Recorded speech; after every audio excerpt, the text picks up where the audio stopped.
50분? 50분 남았죠? 50분만 하면 집에 갑니다. 힘냅시다. 이제 우리나라 헌법인데 이 헌법 부분이 이 정치편하고도 연결이 되고 법편하고도 연결이 되거든요. 그래서 이게 헌법만 놓고 보면 시험 문제가 몇 문제 안 나오는 것 같은데 정치편하고 연결된 것, 또 법하고 연결된 거 합치면 우리 임용시험에서는 한 서너 개 정도 되는 것 같더라고요. 3개에서 한 4개 정도가 법과 정치에서 헌법과 연결이 돼 있어요. 그러니까 잘 기억하셔야 되는데 먼저 법의 분류부터 한번 해볼게요. 우리 헌법이 법으로 들어가잖아요. 법의 분류 하고 그 다음에 법을 분류해놓고 상위법 우선의 원칙이라는 게 있어요.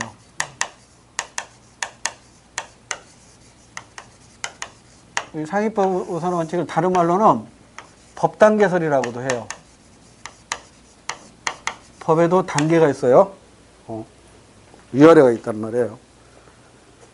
법의 분류를 먼저 보면 가장 쉽게 그림으로 그릴게요. 이게 시험 문제에 나왔던 그림이니까 여기 국가가 있고요.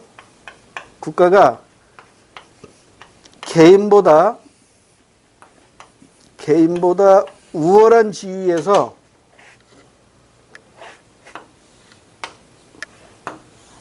개인의 생활관계를 규율하는 거죠. 이걸 우리는 공공의 이익을 위한 법이다 해서 공법이라고 합니다. 공법. 그래서 이 공법의 가장 대표적인 게 헌법이에요. 지금 우리가 공부할 게 바로 공법이라고. 공법. 그 다음에 이 헌법과 더불어 또 시험 문제 잘 나오는 게 형법 있고, 행정법은 시험 문제 잘 안 나오지만 어떻게 구성이 되어 있는가 정도는 알아두셔야 되고요. 그 다음에 각종 절차법이 있어요. 그러니까 절차법이란 건 소송법이죠. 민사소송법, 형사소송법, 행정소송법을 말해요. 그러면 절차법이 아닌 나머지 모든 법들은 실체법이라고 표현해요. 그러니까 실체법과 절차법으로 구분하는 기준은 권리 의무의 실체관계를 따지는 거냐, 아니면 권리 의무의 실체관계를 확정하기 위한 절차를 규정한 거냐, 이걸로 나눠지는데 절차법은 소송법밖에 없어요. 이 3가지만 기억하면 돼요. 그러니까 이 절차법을 제외한 나머지 모든 법은 실체법이다, 이렇게 생각하면 돼요. 그러니까 실체법은 공법에도 있지만 개인과 개인의 생활관계를 규율하는 법, 개인과 개인의 생활관계를 규율하는 법을 사법이라고 하잖아요. 사법에도 실체법이 있고 절차법이 있겠죠. 사법에는 전부 실체법이고 민사소송법이 이 사법의 실체관계, 법, 권리와 의무 실체관계를 확인하기 위한 절차법이 되겠죠. 그래서 이 사법에는 또 여러 가지가 있어요. 그 중에 우리 시험법에 해당되는 것만 소개할게요. 일반법이 있어요. 일반법이라는 것은 대한민국의 모든 사람, 모든 사물, 모든 장소에 그 법의 효력이 미치는 법으로 가장 대표적인 게 민법이에요. 우리 시험법에 해당이 됩니다. 민법. 그 다음에 특별법이 있어요. 그러면 일반법하고 특별법을 구분하는 기준은 뭐냐면 법과 법이 서로 충돌했을 때 어떤 법을 먼저 적용하느냐, 법의 효력과 관련해서 일반법과 특별법으로 나눠져요. 그래서 민법에서 규정하고 있는 것보다 이게 조금 부족해. 그래서 특별히 더 보호하기 위해서 필요한 게 바로 특별법이에요. 그래서 이 특별법의 대표적인 게 상법인데 이 상법은 우리 시험법이 안 들어가요. 옛날에는 들어갔는데 지금 빠졌어. 대신에 뭐가 추가됐냐면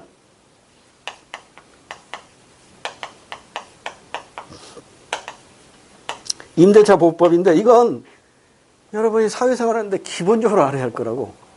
집을 사고 팔거나 또는 집을 빌려주거나 빌렸을 때, 그러니까 임대차 보호법은 매매보다는 임대 관계에 관한 법이잖아요. 그런데 시험 범위에는 매매 관계도 포함이 돼요. 매매 관계도 시험 범위에 들어가거든요. 그래서 요 내용도 우리가 공부해야 되는데, 민법하고 임대차 보호법하고 충돌하면 얘하고 싸움이 붙었어요. 그럼 누가 이기냐? 얘가 이겨요. 얘가 이깁니다. 그러니까 이를테면 전세권은 우리 민법에 있는 권리잖아요. 그렇죠? 임차권하고 싸움이 붙었어요. 임차권이 싸움이 붙어서. 그러면 옛날에는 전세권이 무조건 임차권을 이겼어요. 근데 지금은 임차권도 전세권을 이길 수가 있어요. 그런 내용들이 이제 시험법에 들어가는 거라고. 그래서 이거는 조금 뒤에 가서 문제 풀면서 설명드리기로 하고, 그 다음에 자본주의가 발전하면서 여러 가지 폐단이 나타나요. 자본주의가 발전하면서 여러 가지 폐단이 나타나, 쉽게 얘기해서 이 민법이나 임대차보호법에 보면 갑질하는 사람이 생긴단 말이에요. 그래서 국가가 이 갑질하는 사람들을 좀 규제하기 위해서 이 사법에 개입을 합니다. 그게 바로 사회법이에요. 그러니까 사회법은 법 중에서 가장 나중에 등장한 법이에요. 법 중에서 가장 나중에 등장한 법이 사회법. 그러니까 결국 법은 어떤 생활관계를 규율하느냐. 법이 규율하는 실체. 그 실체가 뭐냐. 그 실체가 뭐냐. 이 실체가 뭐냐에 따라서 공법, 사법, 사회법으로 나눠지는 거예요. 그런데 사회법에는 뭐가 있을까요? 가장 출제 비중으로 한다면 최근에는 요거 가지고 시험 문제 잘 내더라고요. 노동법이 있어요. 노동법. 그 다음에 경제법이 있고요. 그 다음에 사회보장법이 있는데 법과 관련해서는 주로 얘가 시험 문제 잘 나옵니다. 노동법. 그 다음에 얘도 간간히 나와요. 경제법. 얘는 별로 안 나와요. 사회보장법은 별로 안 나옵니다. 오히려 사회보장 방법에 대해서 사회문학 과목에서 나오니까 사회문학 편에 가서 더 자세히 공부할 겁니다. 그럼 대충 자, 법이 규율하는 실체에 따라서 법은 몇 가지로 나눠져요? 세 가지. 공법, 사법, 사회법. 법이 미치는 효력 가지고 일반법, 특별법. 권리 의무의 실체 관계냐, 절차 관계냐를 따지기 위해서 실체법과 절차법으로 나눠져요. 그래서 법은 이렇게 크게 이렇게 나눠집니다. 그래서 법을 이렇게 분리해 놓고 보니까 법도 위아래가 있다는 거죠. 법도 위아래가 있어요. 그래서 법 중에 최상위의 법, 가장 위에 있는 법이죠. 그게 헌법이에요. 그러니까 이 헌자가 그 자체가 이게 법헌자거든요. 법헌자. 이 법법자, 그러니까 법헌자의 법법자라고, 그러니까 법법 이런 뜻이거든. 법 중에 법 이렇게 해석해도 돼요. 법 중에 법. 헌법이에요. 그러니까 이 헌법은 헌법이 없는 나라가 없죠. 왜 그래요? 국가가 만들어지려면 먼저 헌법부터 만들어야 하거든. 여러분들 친구 간에 어떤 모임을 만들려면 그 모임을 만들기 위한 회칙이 있어야 할 거 아니야. 모임의 규칙이 있어야 할 거 아니에요. 그러잖아요. 학교가 만들어지려면 교칙을 만들어 놓고 학교 만드는 거예요. 학교 만들고 교칙 만드는 게 아니거든. 국가 만들고 헌법 만드는 게 아니라 헌법 만들고 국가 만드는 거예요. 그러니까 우리나라를 보면 대한민국이 건국된 게 1948년 8월 15일이죠. 네? 근데 그 전에 48년 5월 10일에 우리나라 최초의 보통선거가 있었죠. 우리나라 최초의 보통선거. 이 총선거로 이제 제헌국회가 구성되죠. 제헌국회. 헌법을 만들기 위한 국회가 구성된다고. 그래서 이 총선거 끝나고 나서 6월 1일 날 제헌국회가 개회를 해요. 그리고 7월 12일, 그러니까 6월 1일부터 7월 한 달하고 7월 12일 날까지, 그러니까 한 달 보름도 채 안 되죠. 우리 헌법 뚝딱 만들어버려요. 한 달 보름 만에 뚝딱 만들어가지고 7월 17일에 공포하죠. 제헌절이잖아요. 그리고 대한민국 건국이 되잖아. 이렇게 된단 말이에요. 그러니까 헌법 만들기 위한 국회가 구성이 되고 뚝딱 헌법 만들고 이 헌법에 의해서 대한민국을 건국했어요. 근데 이 헌법이 지금까지 몇 차례 개정이 됐다? 9번 고쳐졌어요. 9번 고쳤어. 근데 이 9번 고쳐준 것 중에 시험 문제에도 주로 1, 3, 5, 7, 9 가지고 시험 문제 나온다고 얘기했었잖아요. 이것도 문제 풀면서 조금 더 보완하자고요.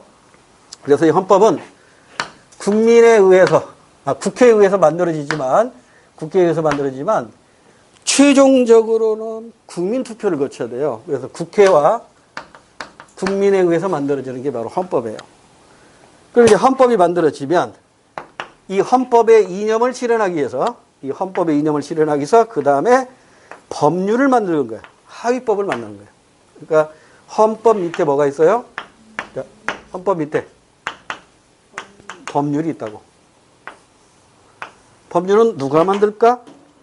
유일한 입법기관인 국회에서 만드는 거예요. 국회에서 만드는 것만 법률이라고 해요. 헌법은 국회에서 만들지만 반드시 국민 투표를 거쳐야 돼요.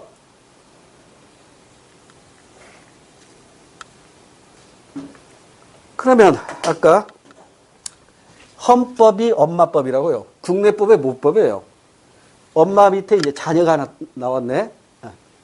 그러면 이 자녀는 엄마 말 들어야 되죠. 그러니까 이 법률이 헌법에 위배되면 안 된다고. 위배되면 그 법률은 무효가 되버린 거예요. 무효. 그러면 법률이 헌법에 위배되냐 안 되느냐 이거 판단해야겠죠. 이게 바로 위헌. 법률 심판권이라는 거고 이걸 누가 해요? 헌법재판소죠. 헌법재판소에서 한단 말이에요. 그리고 헌법재판소의 위헌범위 심판권은 아까 우리 실질적 법치를 실현하게 한 하나의 방안이라고 그랬죠. 실질적 법치 실현하려면 이 법이 여기에 정당해야 된단 말이에요. 헌법 정신에 정당해야 된다고. 그래야 그게 실질적인 법이 되는 거죠. 오케이. 그 다음에 세 번째는 이제 법률 동생이죠. 이게 엄마. 예, 큰애. 이제 둘째. 그게 명령. 얘는 누가 만들어요? 행정기관에서 만들어요. 행정기관. 그래서 헌법에서 일일이 규정 못 하잖아요. 그러면 법률에 위임을 해요. 야, 이거 복잡한 건 네가 만들어. 그럼 이제 법률이 헌법 정신을 이어받아가지고 법을 만들어요. 국회에서. 근데 법률이 이것도 일일이 하나까지 일일이 다 규정을 못 하니까 일반적인 경우만 법률을 만들어 놓고 조금 더 구체적인 것은 야, 너네 행정기관에서 이 법을 집행하면서 모자라는 부분은 너네가 만들어서 집행해. 그래서 이제 행정기관에서 이제 만들어요. 이게 법률이라면 이건 시행령입니다. 시행령. 행정기관에서 만드는 거예요. 행정기관. 대통령이 만들면 대통령령이 되는 것이죠. 그게 대통령 시행령이에요. 대통령. 장관이 만들면 장관령이겠지. 국토교통부 장관이 만들면 국토교통부 장관령이 되는 것이죠. 그럼 만약에 국토교통부 장관이 만든 거나 또는 대통령이 만든 명령이 법률에 위배돼요. 그럼 이거 어떻게 돼? 무효야. 얘 말을 들어야, 얘는 얘 말 들어야 돼요. 그래서 행정기관에서 만든 명령이라든가 또는 행정규칙이라든가 또는 행정처분이라든가 이게 법률에 위배되느냐 안 되느냐를 또 심사해야 돼요. 심사해가지고 얘가 명령이 행정부의 명령 또는 행정규칙 또는 행정처분이 법률을 오버했어. 법률을 지키지 않았어. 그럼 얘는 무효. 그럼 그걸 누가 심판하느냐? 심사하느냐? 이건 대법원에서 해요. 헌법재판소가 아닙니다. 대법원에서 해요. 그 다음에, 자, 이게 명령까지는 이제 중앙행정기관이죠. 근데 현재 우리나라는 지방자치제가 도입이 됐죠. 그래서 여기까지는 이제 중앙에서 만들어진 거죠. 헌법, 법률, 행정기관, 중앙행정기관인데, 중앙행정기관에서 만든 것을 또 집행하다 보니까 지방자치단체마다 지금 약간 차이가 있거든요. 그 특징이 다르잖아요. 서울하고 청주하고 같을 수가 없잖아. 그래서 이제 자치법규가 만들어져요.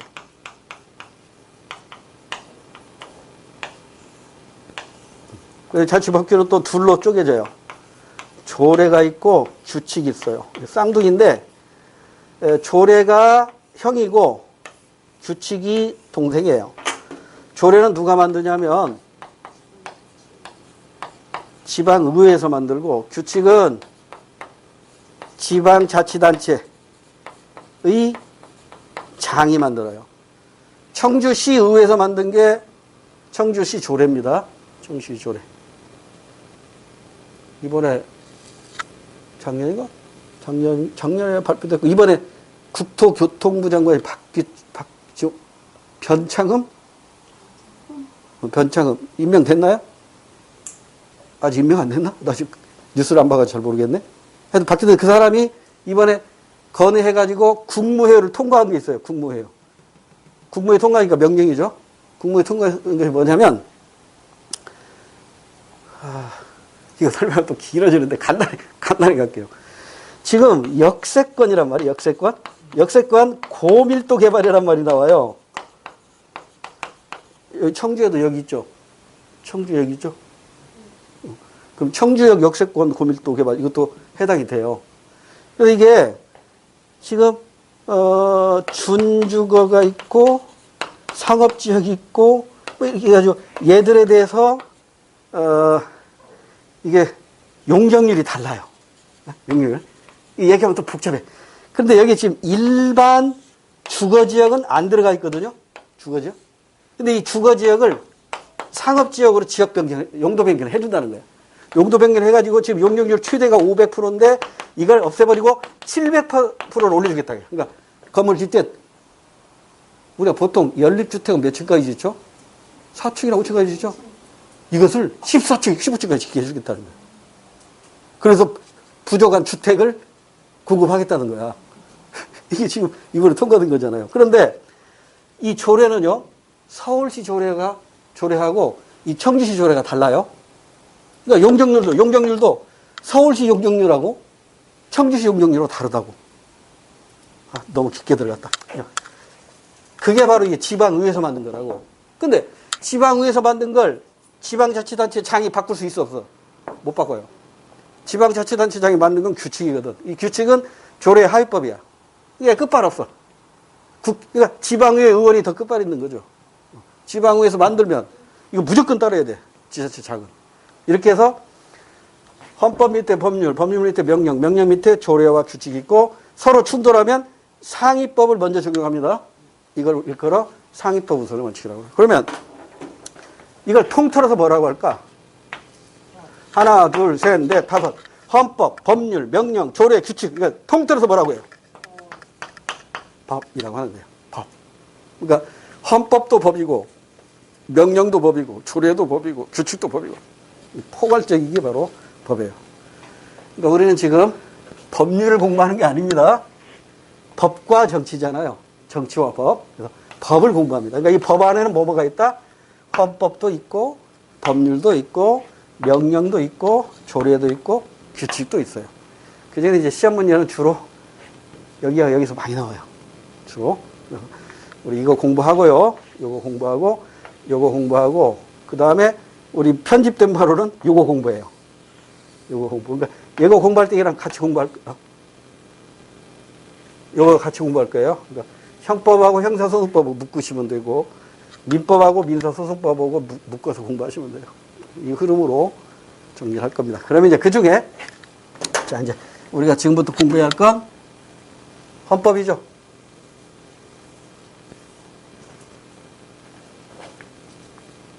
자, 이제 이 헌법을 공부한단 말이에요.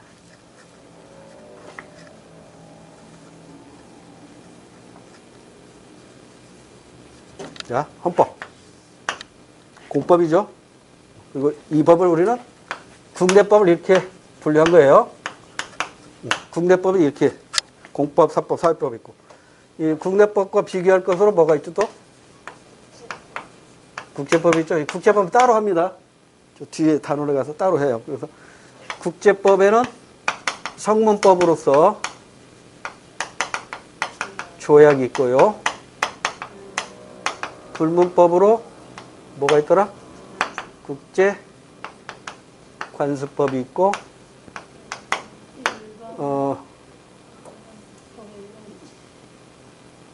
국제 판례법이 있는데 우리 교과서에 생략돼 있고 불문법도 아니 성분법도 아니고 불문법도 아닌 것이 또 하나 있죠. 법의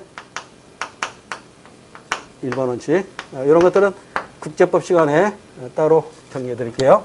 그럼 이제 우리나라 헌법으로 들어갑니다. 헌법이에요. 헌법이 없는 나라 없다고 그랬죠? 이런 헌법을 우리는 고유 의미의 헌법이라고 그래요. 다시. 헌법이 없는 나라는 없습니다. 이런 헌법을 고유 의미의 헌법이라고 그래요. 영국에는 헌법이 있어요, 없어요? 있다고 해도 맞고 없다고 해도 맞아요. 영국에는 헌법이 있다 하면 어떤 헌법이 있는 거죠? 불문 헌법이 있는 거예요. 헌법전은 없지만 마그나 카르타라든가 권리장정과 같은 게 헌법의 역할을 하거든요. 그러니까 이건 불문 헌법이죠. 우리나라는 대한민국 헌법이라는 법전이 있죠. 그러니까 성문 헌법이라고. 영국에는 헌법이 없다 하면 성문 헌법이 없는 거예요. 성문 헌법. 일반적으로 성문 헌법을 형식적 의미의 헌법이라고 하고요. 불문 헌법을 실질적 의미의 헌법이라고 표현하기도 합니다. 그 다음에 법을 개정할 때 하고 헌법을 개정할 때 어느 게 더 어려울까 아니면 같을까? 헌법 고치는 절차나 법률 고치는 절차나 같다면 이걸 연성헌법이라고 하고요. 헌법 고치는 것이 더 어렵다면 경성헌법이라고 그래요. 그러니까 대한민국 헌법은 고유 의미 헌법이죠. 또 고유 의미 헌법이면서 성문 헌법이죠.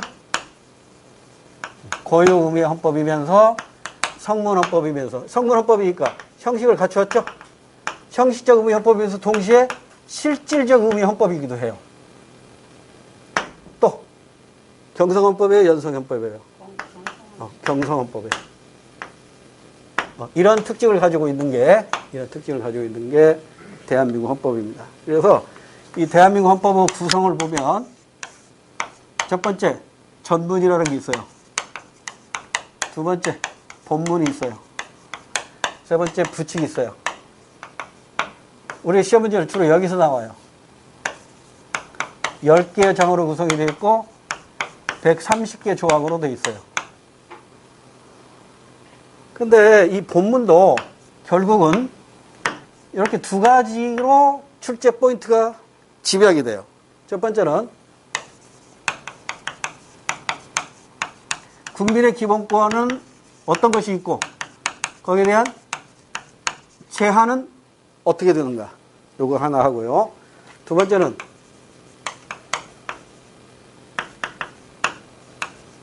통치 조직과 그 조직의 통치 작용.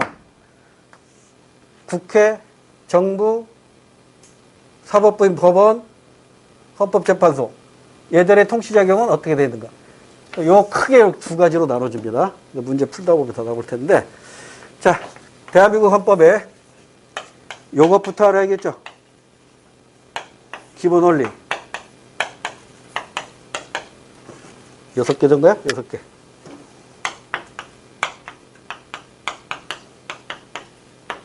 첫 번째가 뭐더라? 국민주권의 원리.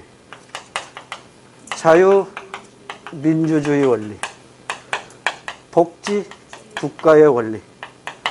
국제 평화주의 원리. 시험 문제는 거의 이쪽에서 출제가 됩니다. 1번, 2번, 3번이 가장 많이 출제가 되고 이것도 간간히 출제가 되고 그 다음에 문화국가주의, 그 다음에 평화통일을 지향한다. 계신데 주로 시험 문제는 이쪽에서 많이 나와요. 뭔지 아시죠? 국민주권. 주권은 이미 공부했잖아. 정치편에서. 자유민주주의는 자유주의와 결합한 거죠. 민주주의가. 그다음 복지국가 원리는 사회보장, 복지, 이거 관련된 거. 국제평화주의. 침략적 전쟁 부인한다는 거죠. 일반적으로 승인된 국제법규는 국내법과 같다는 거. 이런 것들이 다 국제평화주의입니다. 문제 풀면서 하나씩 보충해 드릴게요. 자, 1번. 다음의 헌법 규정들에서 도출되는 원리가 추구하는 궁극적인 목적으로 가장 적절한 것은 입법권은 국회에 속한다. 행정권은 대통령을 수반으로 하는 정부에 속한다. 사법권은 법관으로 구성된 법원에 속한다. 입법권, 행정권, 사법권 나왔으니까 3권 분립이죠. 권력 분립주의죠. 3권 분립이니까 권력 분립이에요. 그러면 이 권력 분립이 추구하는 궁극적인 목표는 뭘까요? 왜 권력을 쪼갤까요? 이게 하나로 독재가 되면 국민의 자유와 권리가 침해되기 때문이겠죠. 국민의 기본권을 보장하기 위한 겁니다. 그걸 찾으면 되겠네. 국민이 정부를 직접 통제하기 위해서 말도 안 되고 국민의 자유와 권리를 보장하기 위해서 정답. 삼권 분립을 하는 이유는 국민의 기본권, 자유권 등을 보장하기 위한 거다. 2번 문제. 자료의 탐구 과제에 대한 답변 중 옳지 않은 것. 헌법 이념과 원리입니다. 학습 목표. 헌법의 기본 원리와 그 내용을 이해하고 헌법의 전문이나 본문을 통하여 추론할 수 있다. 자, 헌법의 기본 원리. 아까 6가지 있었죠. 의. 헌법 조항을 비롯한 모든 법령의 해석 기준을 제공할 뿐만 아니라 헌법 조항이나 법령의 또는 빠진 부분에 있을 경우 보완하는 원리가 된다. 원리 1. A는 모든 국민의 인간다운 생활을 보장하는 것과 국가의 책임이며 국민의 권리를 의미한다. 인간다운 삶을 보장하는 것. 복지국가의 원리입니다. 복지국가의 원리. 그러면 A. 복지국가 원리에 해당하는 헌법조항을 적어보자 해가지고 1번부터 쭉 나와 있네요. 근데 옳지 않은 거 찾아라고 했어요. 1번. 대한민국은 민주공화국이다. 땡. 이건 뭐예요? 자유민주주의 원리에 해당됩니다. 대한민국은 민주공화국이 아닌 정부는 채택하지 않는다는 거예요. 자유민주주의 원리겠죠? 민주주의. 1번 정답이에요. 나머지 보세요. 모든 국민은 보건에 관하여 국가의 보호를 받는다. 이번에 보세요. 이거 뭐예요? 코로나. 다 국가에서 치료해주고 있잖아요. 복지국가의 원리죠. 모든 국민은 인간다운 생활할 권리를 가집니다. 국가가 인간답게 살 수 있도록 해줘야 됩니다. 역시 복지국가의 원리고요. 국가는 재해를 예방하고 그 위험으로부터 국민을 보호하기 위하여 노력해야 된다. 역시 복지국가의 원리입니다. 넘어갑니다. 3번. 밑줄 친 설명으로 옳지 않은 것. 근대 입헌주의 헌법은 지금 입헌주의 헌법이 나왔네요. 입헌주의는 이제 입헌주의는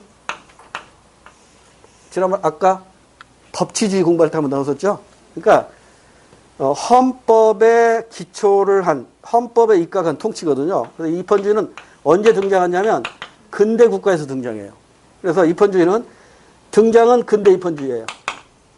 그러면 근대 입헌주의의 특징이 뭐냐면 근대 국가에서 강조하는 자유권을 생각하시면 돼요.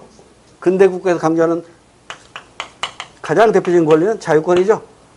즉 소극적 자유, 국가로부터의 자유를 강조하는 게 바로 근대 입헌주의예요. 그러면 현대 입헌주의는 뭘까요? 현대에서도 헌법에 입각해서 통치를 해야 되는데 물론 근대 헌법하고 현대 헌법 모두 인간의 존엄성을 실현시키는 것이 궁극적인 목적이에요. 그런데 차이가 있다면 자유권을 강조하느냐 사회권을 강조하느냐 그 차이예요. 국가에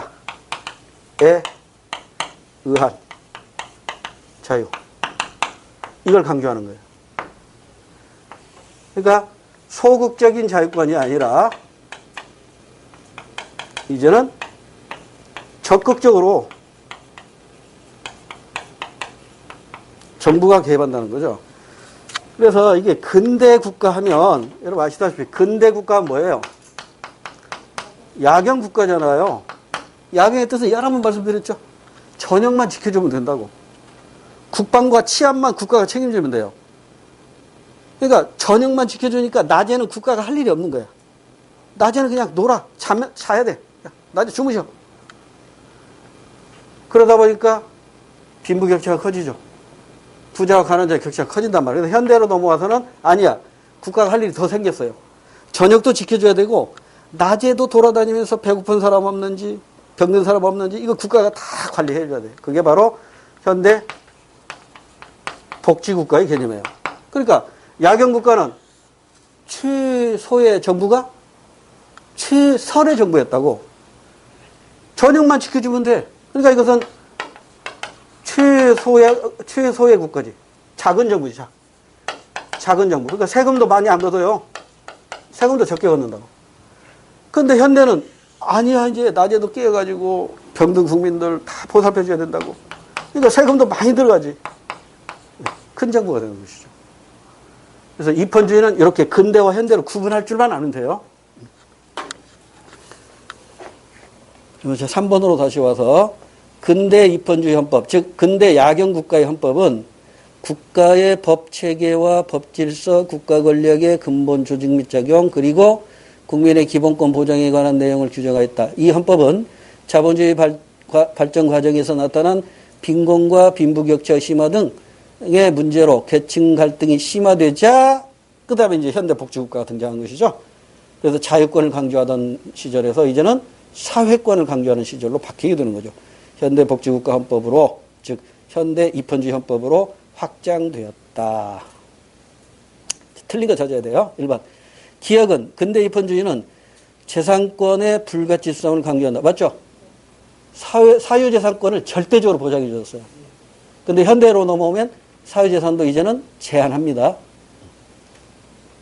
그 다음에 2번에 기역은 근대 헌법은 절대 왕정의 자의적 권력을 제한하려고 했다. 맞죠? 입헌, 왜 헌법에 입각할까? 그것은 절대군주의 자의적인 통치, 인치를 극복하기 위한 거죠. 2번도 맞아요. 3번. 니은은 현대복지국가법은 국민의 삶의 질 향상을 국가의 의무로 간주한다. 맞습니다. 그리고 4번이 틀렸네요. 기역은 니은보다 실질적 평등을 중시 아니죠. 실질적 평등을 중시하는 것은 니은이죠. 현대. 기역은 절대적, 기계적, 형식적 평등을 강조하죠. 4번 문제로 갑니다. 다음에 헌법 규정들과 관련된 설명으로 옳지 않은 것.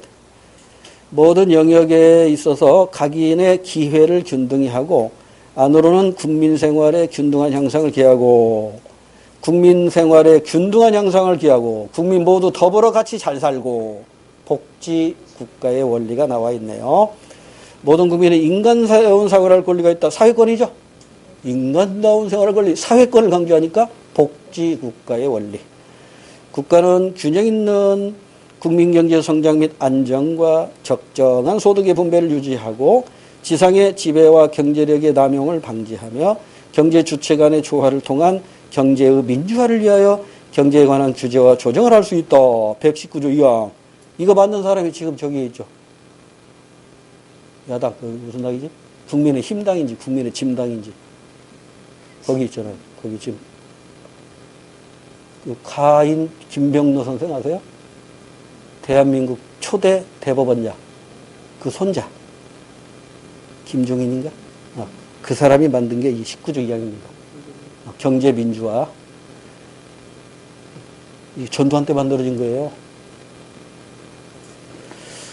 그 다음에, 그러니까 이게 모두 다 복지국가의 원리를 실현하기 위한 겁니다.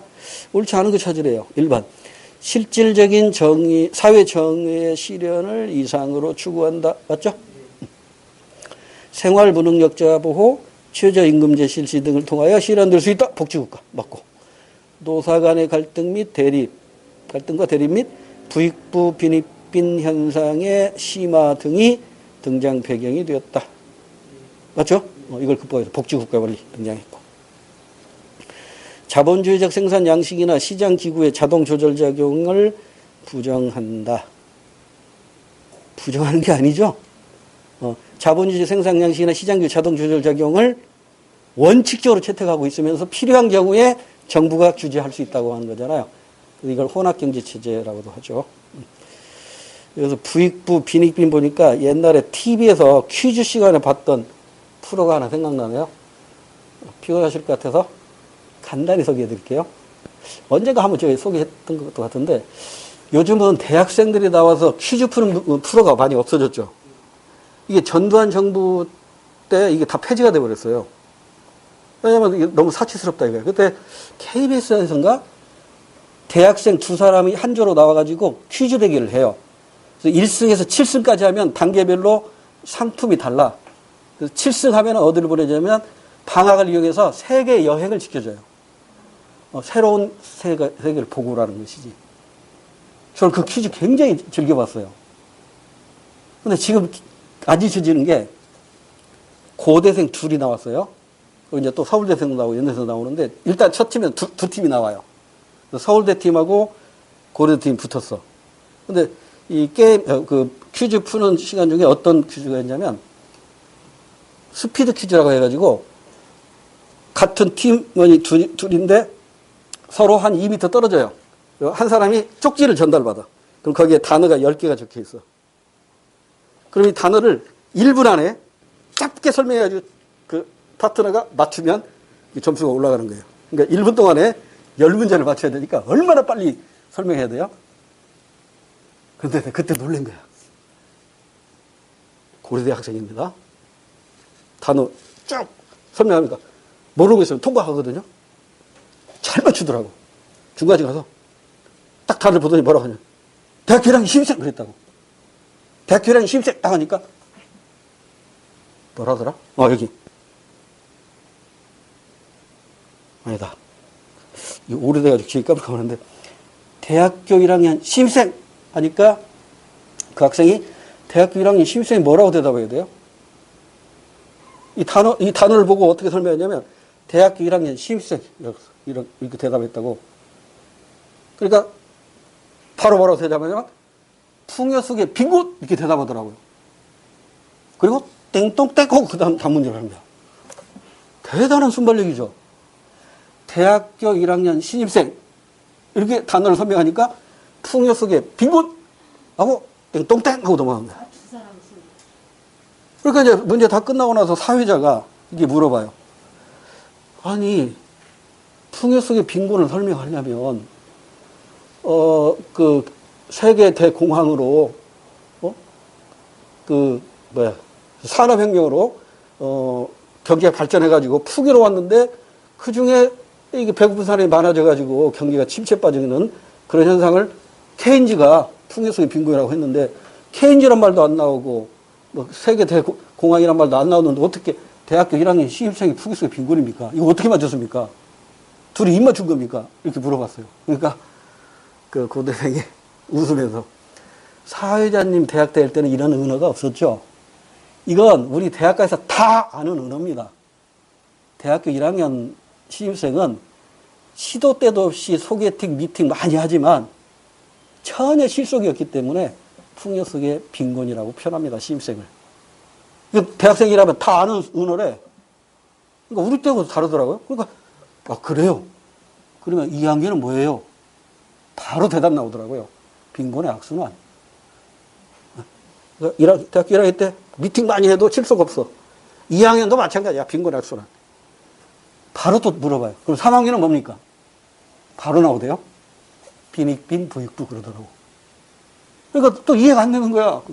아니 왜 대학교 3학년이 빈익빈 부익부예요? 그러니까 대학교 3학년 정도 되면 대학 생활의 성숙기가 돼가지고 능력 차이가 확실히 차이가 나기 때문에 축제 때 보면 파트너가 막 한쪽으로 몰리는 학생이 있는가 하면 파트너 없어가지고 파트너를 구걸하러 다니는 학생으로 양극화가 되기 때문에 빈익빈 부익부가 3학년이래요. 그래서 또 사회자가 내 대신 물어보더라고요. 진짜 4학년이 궁금하잖아. 대학교 4학년은 바로 대답 나오더라고요. 4학년은 체제 속의 안정입니다. 그게 무슨 말이에요? 미우나 고우나 네 사람이죠. 체제. 이걸 보는가 봐. 겉으로 보이는 체제. 체제 속의 안정을 추구하는 세대가 4학년입니다. 그러더라고요. 그러니까 우리 세대 때 대학생들하고는 다른 은어들이 있더라고요. 넘어갈게요. 별로 감흥이 없는 것이 세대 차이가 많이 나는 것 같아요. 자, 빈익빈 부익부 대학교 3학년입니다. 시험과는 직접 관계없고 5번으로 갈게요. 오늘 6번까지만 할게요. 5번. 다음 제도를 통해 공통적으로 구현하려는 헌법 원리. 근로자에 대하여 임금의 최저 수준을 보장하고 근로자의 생활 안정과 노동력의 질적 향상을 기함으로써 국민 경제의 건전한 발전에 기여하게 하는 제도 최저임금 어쩌고 나왔죠? 복지 국가의 원리입니다. 피보험자인 국민이 납부하는 기여금 형태의 보험료, 이하 생략, 이것도 역시 복지 국가의 원리입니다. 1번, 모든 국민은 주거의 자유를 침해받지 아니한다. 자유민주주의의 원리죠. 모든 국민은 신속한 재판을 받을 권리를 가진다. 이건 뭐예요? 신속한 재판을 받을 권리를 가지고 있대. 국민 주권과 연결되나요? 국민이 나라의 주인이니까. 이거 복지국가하고 거리가 좀 있고요. 모든 국민 인간다운 생활, 정답이죠. 모든 국민 인간다운 생활, 이게 바로 복지국가의 원리입니다. 4번, 모든 국민은 사생활의 비밀과 자유, 역시 자유민주주의의 원리입니다. 3번만 복지국가의 원리입니다. 6번, 오늘의 마지막 문제. 다음 우리나라 헌법의 일부분입니다. 이에 공통적으로 나타난 헌법 원리에 대한 설명으로 적절하지 않은 것. 전문, 자율과 조화를 바탕으로 자유민주적 기본 질서를 더욱 확고히 하여 자유민주주의의 원리라는 걸 알 수가 있죠. 8조 사항. 정당의 목적이나 활동이 민주적 기본 질서에 위배될 때 위헌정당 해산 제소하는 거죠. 자유민주주의의 원리입니다. 자유민주주의 원리에 대한 설명으로 틀린 거 찾으래요. 국가 권력 분립의 근거가 된다. 자유민주주의의 원리는 국가 권력의 분립, 나눠 가져야 되죠. 왜? 국민의 자유를 보장하려면 권력이 집중되면 안 되잖아요. 독재가 될 테니까. 그럼 자유가 깨지겠죠. 1번 맞고. 2번, 개인보다 국가를 죽여, 땡. 국가보다 개인을 죽여하는 게 자유민주주의의 원리입니다. 3번, 표현의 자유와 언론의 자유를 보장을 중시한다. 자유민주주의의 원리. 정치적 자유주의와 민주주의가 결합된 의미, 자유민주주의. 다음 시간에 제한으로 들어가는데 이 제한이 출제 비중이 조금 높아요. 34조 2항인데 이게 출제 비중이 조금 높아요. 오늘 여기까지 수고하셨습니다. 예.